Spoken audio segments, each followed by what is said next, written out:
Definitely not on IMAX either. Really? Have you seen it yet on No, IMAX? I haven't. We saw it, Nancy and I watched it on Wednesday because we want to make sure we can screen it for I them. want to see it on IMAX. It's pretty awesome. It's a whole other perspective of how you're into the movie. I'm sure. So Taylor, tell me what it is you think that makes these books and these movies such like a cultural phenomenon right now. It's a good question. I think the fans would be the best people to answer that, but I think it's because anybody and everybody can relate to them. I mean, whether you're a guy or girl, any age, you can relate to these characters in the story. How do you feel your character's grown over these movies and the arc of him so far through Eclipse, which obviously there's still farther to go, but... Yeah. Jacob's grown quite a lot. In Twilight, he was his old self. He was this happy-go-lucky kid, not dealing with any problems, crushing on a girl. In New Moon, he's in his transformation stage. He's becoming this new person. He's struggling with that. And in Eclipse, he's matured quite a bit. He's come to know his new self.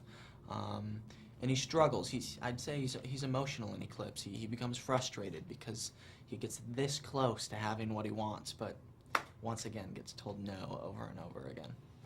What was it like doing these scenes with Kristen where you sort of in the other movie you love her, and in this movie there's this kiss, these two kisses actually? I know, there's two. First one was a little awkward because it's not fun kissing somebody when they don't want to kiss you back. It's a little weird. The second one was good. I mean, we were on top of the mountain with the beautiful background. It was like the ultimate movie kiss. And I mean, yeah, we're super close. So I wouldn't say it was awkward, but as soon as we'd finish kissing every single time, she'd like look at me and go, "We just kissed," and I'd be like, "Yeah, we did. All right, let's go again."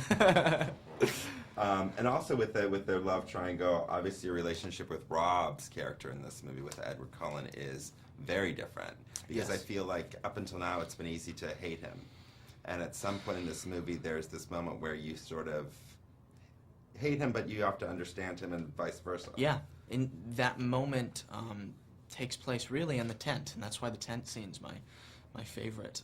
I feel like it kind of sums up the entire movie.